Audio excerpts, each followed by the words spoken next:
Pernahkah kamu tinggal di rumah kos yang terasa ada sesuatu yang mengawasi? Kamu pikir kamu sendirian, tapi sebenarnya ada yang diam-diam memperhatikanmu. Dan malam itu, aku sadar, aku bukan satu-satunya penghuni di kamar ini. Sebelum kita lanjut, pastikan kamu sudah subscribe channel ini, karena kisah-kisah di sini bukan hanya sekadar cerita, tapi kenyataan yang lebih menyeramkan dari yang kamu bayangkan. Pernahkah kamu merasa ada sesuatu yang mengawasimu, tapi ketika kamu menoleh, tidak ada siapa-siapa? Jangan matikan lampu, kita mulai ceritanya sekarang. Namaku Rina, aku sudah 2 tahun tinggal di kos ini. Selama ini, aku menganggap tempat ini biasa saja. Ya, hanya sebuah rumah kos sederhana, tanpa sesuatu yang aneh. Sampai malam itu datang, malam terakhirku di sini. Rina duduk di depan laptopnya mengetik tugas sambil sesekali menguap. Suasana hening, hanya terdengar suara kipas angin yang berputar pelan. Malam itu aku sedang menyelesaikan tugas. Aku sendirian di kos. Teman-teman sekamarku sudah pulang kampung. Biasanya aku tidak keberatan, tapi entah kenapa malam itu terasa berbeda. Seperti ada sesuatu yang berubah, sesuatu yang membuat bulu kuduku berdiri tanpa alasan. Rina menoleh ke jendela, memandang keluar. Kos-kosan ini berada di gang sempit, jadi tidak banyak orang yang lewat di malam hari. Tapi tiba-tiba dia merasa ada bayangan hitam melintas di sudut matanya. Dia mengerutkan kening, mencoba melihat lebih jelas, tapi di luar hanya ada kegelapan. Aku mencoba mengabaikannya, mungkin hanya perasaanku saja, tapi kemudian aku mendengar suara itu. Ruangan sunyi, lalu terdengar suara ketukan pelan, tok, tok, tok, dari dalam lemari. Rina menoleh dengan cepat. Wajahnya berubah, jantungnya mulai berdegup lebih cepat. Lemari itu sudah lama tidak kubuka. Aku yakin tidak ada siapa-siapa di dalamnya. Lalu, suara itu tadi, dari mana asalnya? Rina bangkit perlahan, mendekati lemari. Tangannya sedikit gemetar saat hendak membuka pintunya. Jari-jarinya menyentuh gagang lemari. Lalu, dengan satu tarikan napas, dia membukanya. Lemari itu kosong, hanya tumpukan baju dan beberapa barang miliknya. Rina menghela napas lega, menutup lemari dan kembali duduk. Tapi, sesuatu terasa aneh. Perasaannya tidak tenang. Dan benar saja, ketika dia duduk kembali, cermin di dinding memantulkan sesuatu yang membuatnya merinding. Dalam pantulan cermin, pintu lemari yang tadi dia tutup, kini sedikit terbuka lagi. Dan di celahnya, ada sesuatu yang berwarna hitam. Rina langsung menoleh ke lemari. Tapi anehnya, pintunya tetap tertutup rapat. Dia kembali melihat ke cermin. Dan kali ini, celah lemari terbuka lebih lebar. Aku merasa tubuhku membeku. Jantungku berdetak semakin cepat. Aku yakin aku menutup lemari itu. Tapi di cermin, seolah ada sesuatu yang membukanya dari dalam. Rina berdiri perlahan, menatap cermin dengan napas tercekat. Tiba-tiba, layar laptopnya berkedip. Suaranya berubah menjadi noise aneh. Di layar, terlihat sebuah rekaman video yang tidak pernah dia buka. Tangannya gemetar saat menggerakkan mouse, membuka file tersebut. Rekaman itu menunjukkan kamar kosnya sendiri. Terlihat dia yang sedang duduk di depan laptop. Namun yang membuat darahnya membeku adalah, dalam rekaman, di belakangnya, pintu lemari mulai terbuka perlahan. Dalam rekaman itu, ada sesuatu di belakangku, sesuatu yang tidak bisa kulihat, tapi jelas ada di sana. Di layar, bayangan hitam mulai muncul dari dalam lemari. Semakin lama, semakin jelas. Sesosok tubuh tinggi dengan rambut panjang. Wajahnya tidak terlihat, hanya ada kegelapan. Tiba-tiba, bayangan itu bergerak. Kepalanya menoleh langsung ke arah kamera, seolah menyadari bahwa Rina sedang menonton. Dan saat itu juga, layar laptop Rina mati total. Kamar kembali sunyi, tapi kali ini, kesunyian yang mencekam. Rina menoleh perlahan ke belakang, ke arah lemari. Hening. Kemudian, tanpa peringatan, brak. Pintu lemari tiba-tiba terbuka sendiri dengan keras. Rina menjerit dan mundur ke belakang. Napasnya tersengal, kosong. Tidak ada apa-apa di dalam lemari. Tapi, mengapa dia merasa ada sesuatu yang bersembunyi dalam kegelapan? Dan itulah awal dari malam terpanjang dalam hidupku. Malam yang membuatku tidak akan pernah berani kembali ke kos ini lagi. Ruangan kamar kos yang sunyi. Cahaya dari laptop menyinari wajah Rina yang masih terkejut. Napasnya masih tersengal. Pintu lemari di belakangnya kini terbuka lebar, tapi kosong.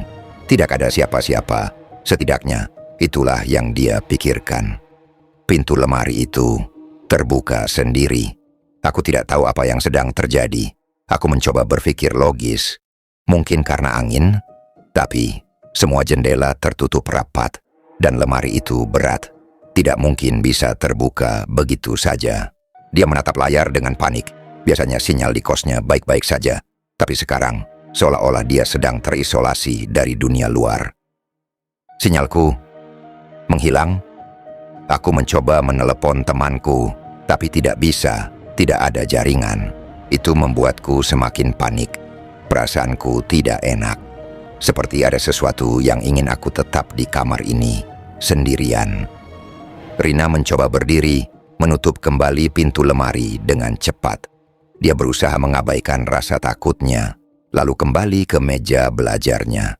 Rina mencoba menenangkan diri. Tangannya meraih ponselnya, berharap bisa menelepon temannya. Tapi saat dia melihat layar, no service. Sinyal tiba-tiba hilang, tidak ada koneksi. Dia menatap layar dengan panik.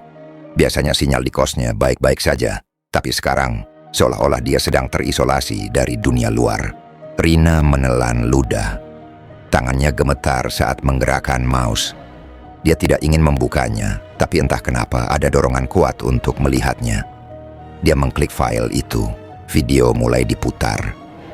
Rekaman dari dalam kamar kosnya sendiri. Sudut pengambilan gambarnya seperti dari kamera tersembunyi. Terlihat dirinya sendiri, duduk di meja belajar, persis seperti saat ini. Tapi ketika dia duduk, layar laptopnya kembali menyala sendiri. Di layar ada sesuatu yang baru, sebuah file rekaman video yang tidak pernah dia unduh. Di laptopku ada file video baru. Aku tidak pernah mendownload atau merekam apapun sebelumnya, tapi file ini muncul begitu saja. Dan yang lebih membuatku merinding, video itu direkam di dalam kamarku, tapi siapa yang merekamnya? Dan lebih penting lagi, kapan video ini dibuat? Rina mengamati video itu dengan napas tertahan. Dalam rekaman dia hanya duduk mengetik di laptop. Tidak ada yang aneh, sampai sesuatu muncul di latar belakang. Di belakang Rina, pintu lemari mulai bergerak perlahan. Terbuka sedikit demi sedikit. Dan kemudian, dalam celah pintu yang terbuka, muncul sesuatu. Bayangan hitam samar berdiri diam di dalam lemari. Sosoknya tinggi, dengan rambut panjang yang menutupi wajahnya. Tidak bergerak, tidak bersuara, hanya mengawasi. Mata Rina melebar, dia menoleh ke belakang, tapi lemari kosong. Tidak ada siapa-siapa. Kembali ke layar laptop, sosok dalam video kini mulai bergerak. Perlahan kepala hitam itu menunduk, seperti sedang memperhatikan Rina yang sedang menonton. Aku tidak sendiri di kamar ini.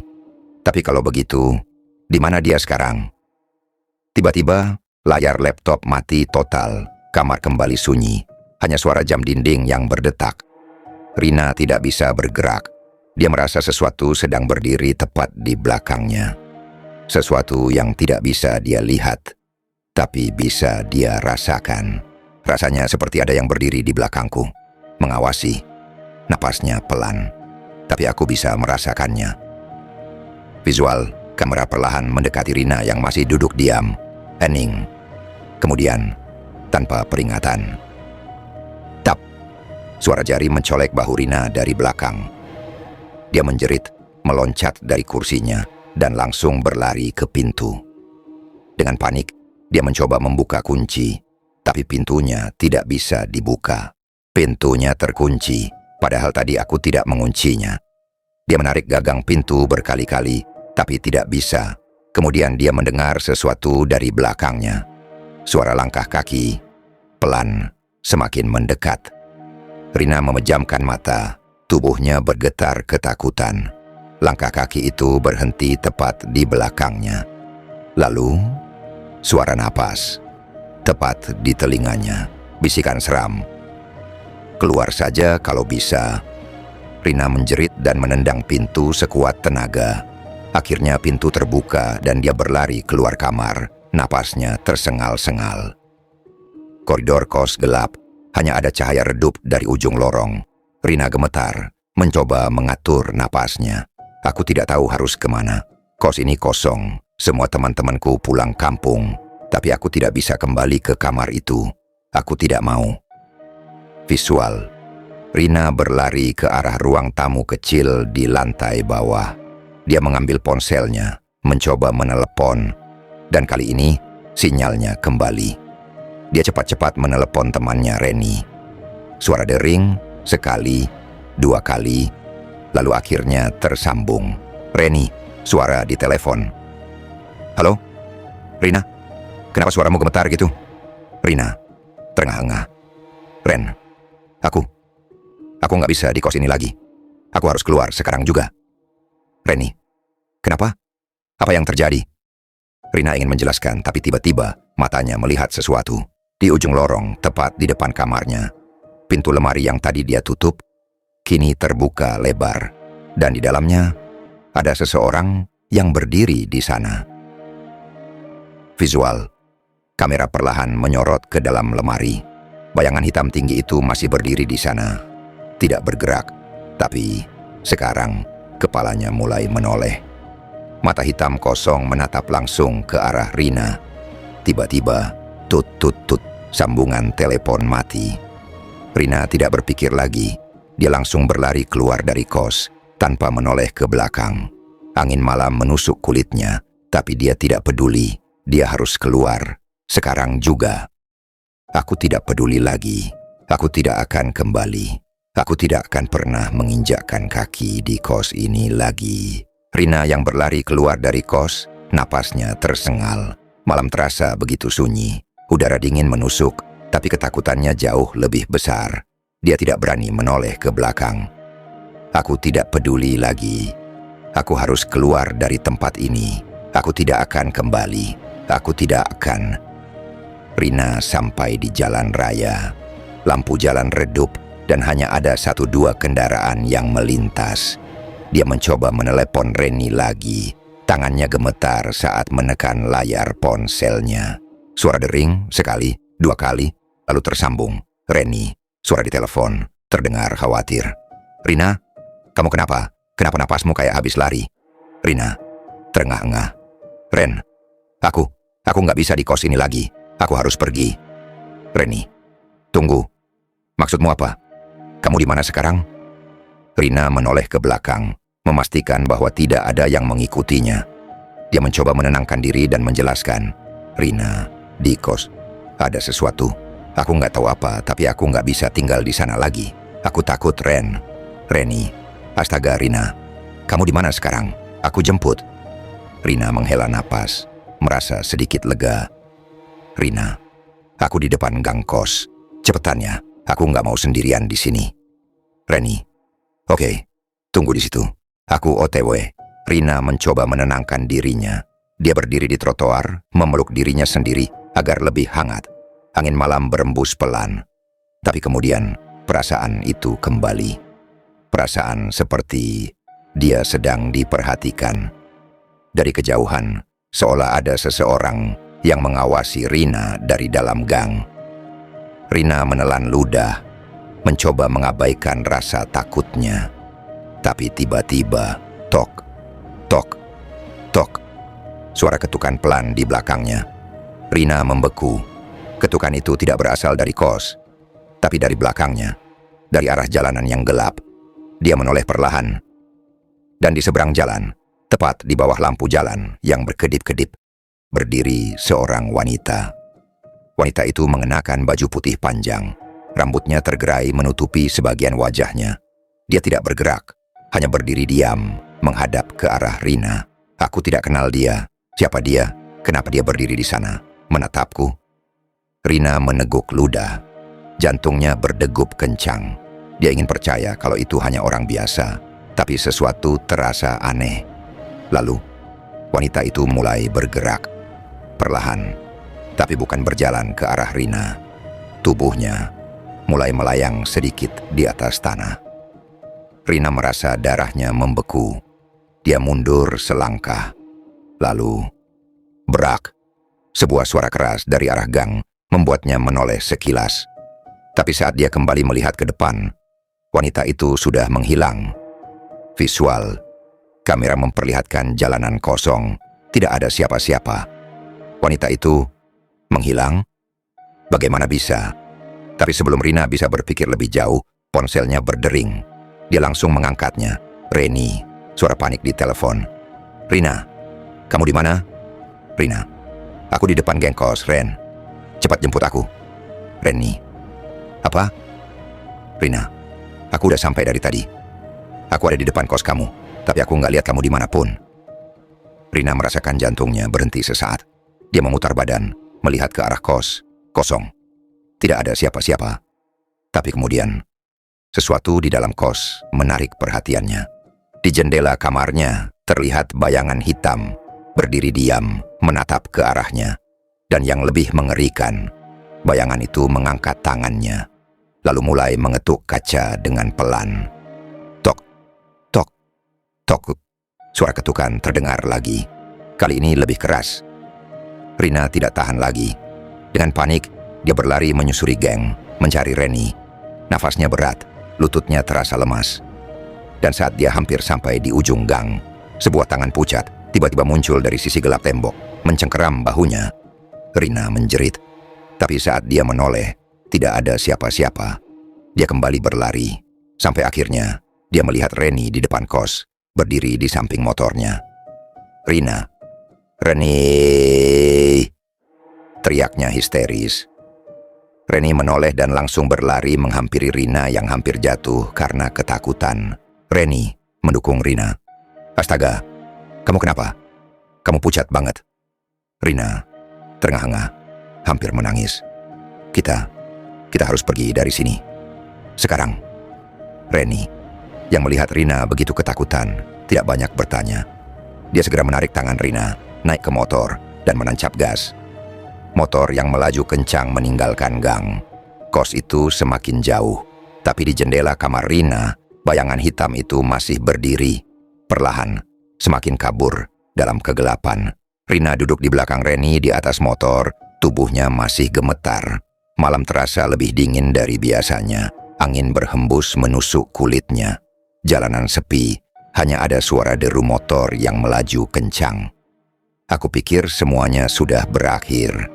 Aku pikir setelah aku keluar dari kos itu, semuanya akan baik-baik saja. Tapi ternyata aku salah besar. Reni melirik Rina lewat kaca spion. Terlihat wajah temannya yang masih pucat pasi. Rina, kamu yakin nggak mau cerita apa yang sebenarnya terjadi? Rina, Ren, aku takut. Aku ngerasa ada yang ngikutin aku. Reni merinding mendengar ucapan itu. Dia menoleh sebentar ke belakang, memastikan tidak ada siapa-siapa di belakang mereka. Aku tahu sih ini terdengar gila, tapi aku bisa merasakannya. Sesuatu sedang mengikuti kami. Sesuatu yang tidak terlihat. Dari belakang, memperlihatkan jalanan kosong. Tapi semakin lama, samar-samar, bayangan hitam mulai muncul di kejauhan. Semakin mendekat. Tiba-tiba, wush! Angin dingin bertiup kencang. Lebih kencang dari seharusnya. Reni merasa motornya sedikit oleng. Reni, sial, anginnya kenceng banget. Rina menggenggam erat jaket Reni. Jantungnya berdetak kencang. Dia melirik kaca spion dan tiba-tiba matanya melebar. Di pantulan kaca spion, ada seseorang di belakang mereka. Sosok wanita berambut panjang, mengenakan baju putih, duduk di belakang Rina. Wajahnya hitam legam tanpa mata, hanya ada senyum mengerikan. Di spion, aku melihatnya. Dia ada di belakang kita. Rina berteriak histeris. Reni, gaspol. Reni tidak tahu apa yang terjadi. Tapi kepanikan Rina menular. Dia langsung memutar gas, motor melaju semakin kencang. Tapi bayangan itu tetap mengikuti, bahkan seolah semakin dekat. Dari belakang motor, sosok hitam itu semakin mendekat, melayang di udara dengan gerakan aneh. Lalu sesuatu yang lebih mengerikan terjadi. Di kaca spion, sosok itu tiba-tiba memiringkan kepalanya ke arah Rina, seolah ingin berbisik. Sosok itu dengan suara berbisik mengerikan. Mau lari kemana? Rina menjerit ketakutan. Dia langsung memejamkan mata dan memeluk Reni erat-erat. Reni yang mulai merasakan hawa aneh, tidak berani menoleh ke belakang. Dia hanya fokus melajukan motor secepat mungkin. Reni dengan panik. Kita hampir sampai. Tahan dulu, Rin. Jalanan yang semakin terang, pertanda mereka hampir sampai di rumah Reni. Dan saat mereka melewati gerbang kompleks, tiba-tiba, Bruke Kashka. Sesuatu seperti menabrak motor dari belakang. Motor hampir oleng, tapi Reni berhasil mengendalikan setangnya. Reni berteriak, "Apa itu?" "Rina, jangan berhenti." Mereka akhirnya sampai di depan rumah Reni. Dengan napas tersengal, mereka buru-buru turun dari motor. Suasana rumah Reni yang tenang, tidak ada tanda-tanda keanehan, tapi Rina masih ketakutan. Dia menatap jalanan gelap dengan tubuh gemetar. "Reni, Rin, udah, kita masuk dulu." Rina masih ragu, tapi akhirnya dia mengangguk. Mereka masuk ke dalam rumah dengan cepat, mengunci pintu rapat-rapat. Reni membawa Rina ke dalam kamarnya, mencoba menenangkan temannya yang masih gemetar. "Reni, nih, minum dulu." Menyodorkan segelas air. "Rina, makasih." "Ren." Dia meminum air dengan tangan gemetar. "Reni, jadi sekarang kamu bisa cerita kan apa yang sebenarnya terjadi di kos kamu?" Rina menelan ludah. Dia menghela napas panjang sebelum mulai berbicara. "Rina, ada sesuatu di kos itu, Ren. Sesuatu yang nggak seharusnya ada di sana." Visual, flashback ke kejadian di kamar kos, pintu lemari yang terbuka sendiri, video misterius di laptop, dan sosok hitam yang mengintai dari jendela. "Rina, aku nggak tahu kenapa, tapi aku ngerasa dia belum selesai sama aku." Reni mulai merasa merinding, tapi sebelum dia bisa menjawab, tiba-tiba lampu kamar berkedip. Mereka berdua langsung saling pandang. Reni, "Ah, angin kali?" Tapi kemudian suara aneh mulai terdengar. Tok, tok, tok. Ketukan pelan di jendela kamar. Rina langsung membeku, wajahnya pucat seketika. Tidak mungkin. Aku sudah meninggalkan kos itu. Seharusnya aku aman, kan?" Reni menelan ludah, mencoba melirik ke jendela. "Reni, siapa yang ngetok jendela?" Rina perlahan menggeleng, air matanya hampir keluar. Rina berbisik ketakutan. "Bukan siapa-siapa. Itu dia." Tiba-tiba, brak. Jendela terbanting keras. Mereka menjerit. Jendela yang kina terbuka lebar. Tirai berkibar tertiup angin. Tidak ada siapa-siapa, tapi hawa dingin memenuhi ruangan. Dia datang. Suasana mencekam. Mereka berdua mundur perlahan, merasakan keberadaan sesuatu di dalam kamar. Kemudian, suara napas berat terdengar dari sudut ruangan. "Kami tidak sendiri di sini." Sudut kamar yang gelap. Samar-samar, terlihat bayangan hitam berdiri di sana, diam, mengawasi. Lalu, bayangan itu bergerak cepat ke arah mereka. Rina dan Reni berdiri kaku di tengah ruangan, mata mereka tertuju pada sudut kamar, di mana sebuah bayangan hitam kini mulai bergerak. "Kami tidak sendiri. Sesuatu ada di dalam kamar ini, mengawasi kami." Bayangan itu perlahan bergerak maju, sosoknya semakin jelas. Wanita berambut panjang itu, dengan wajah menghitam, tersenyum mengerikan. Sosok misterius, berbisik perlahan, "Kalian tidak seharusnya ada di sini." Rina menahan napas, tubuhnya terasa membeku. Reni mundur perlahan, mencoba mencari sesuatu untuk melindungi diri. Tiba-tiba, brak, pintu kamar tertutup dengan sendirinya. Rina menjerit dan langsung menarik Reni ke belakang. Reni panik. Apa-apaan ini? Sosok itu semakin mendekat. Suara bisikan semakin jelas di telinga mereka. Pergi, pergi, pergi. Tapi saat mereka mencoba lari, tiba-tiba lampu kamar kembali menyala terang. Dan sosok itu menghilang. Rina dan Reni terengah-engah, mencoba memahami apa yang baru saja terjadi. Dia menghilang? Tidak, ini belum berakhir. Aku bisa merasakannya. Reni menyalakan ponselnya, mencari sesuatu di internet. Rina masih terduduk di lantai, tubuhnya lemas. Reni, kita nggak bisa diam aja, Rin. Aku mau cari tahu tentang kos itu. Siapa tahu ada sejarahnya yang aneh. Rina hanya mengangguk, masih mencoba menenangkan diri. Reni mengetik sesuatu di ponselnya. Setelah beberapa saat, matanya membelalak. Reni, Rina, kamu harus lihat ini. Rina mendekat, membaca artikel yang ada di layar. Artikel berita dibacakan oleh Reni. Seorang mahasiswi ditemukan tewas di kamar kosnya setelah dikabarkan hilang selama beberapa hari. Mayatnya ditemukan di dalam lemari, dalam kondisi mengenaskan. Diduga arwahnya masih gentayangan. Rina merasa darahnya membeku. Lemari, itu lemari di kamarku. Jangan-jangan, itu dia. Rina gemetar. Jadi selama ini, aku tinggal di kamar yang sama dengan korban. Reni mengangguk pelan. Wajahnya penuh ketakutan. Mereka terdiam. Lalu ponsel Reni tiba-tiba mati sendiri. Saat itu juga suara ketukan kembali terdengar. Tok, tok, tok. Ketukan dari jendela lebih keras dari sebelumnya.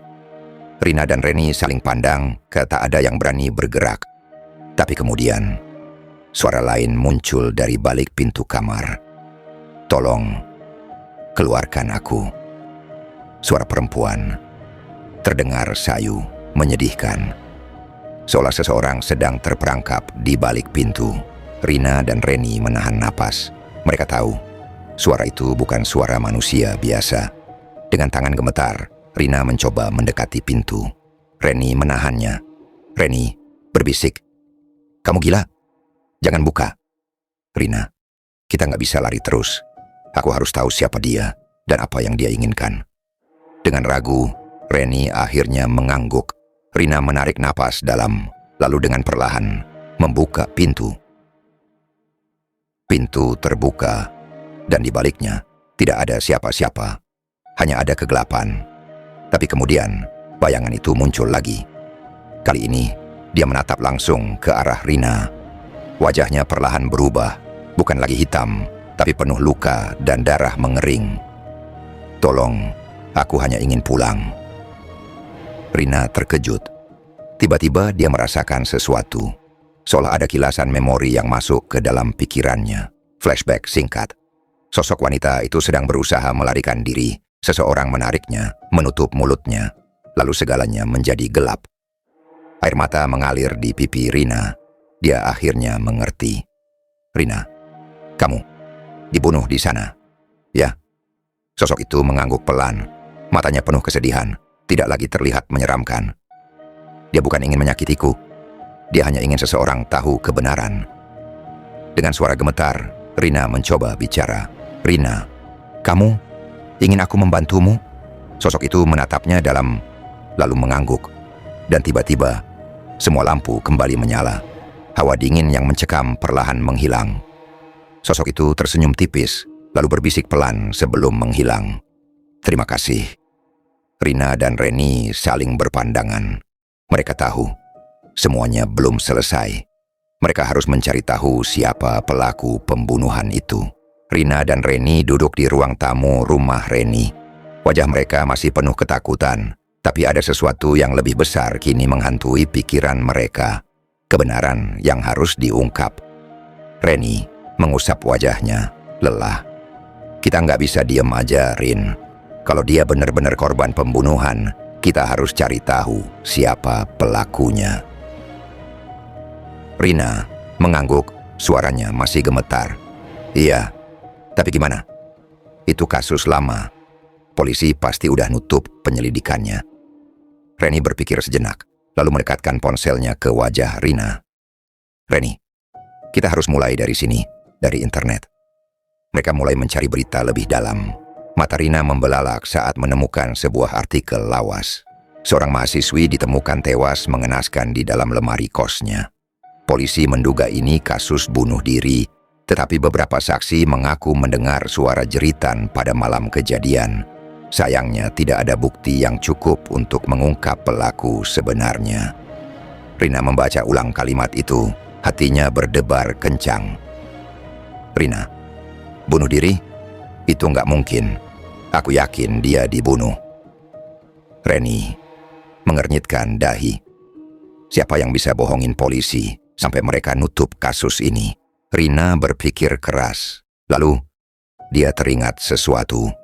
Beberapa waktu lalu, saat Rina pertama kali menempati kos itu, ibu kos tampak sedikit gugup saat menyerahkan kunci kamar. Ada sesuatu yang aneh di wajahnya. Rina terkejut. Ibu kos, dia tahu sesuatu. Malam itu juga, Rina dan Reni kembali ke kos. Kali ini, mereka tidak takut. Mereka ingin mencari jawaban. Mereka mengetuk pintu rumah ibu kos.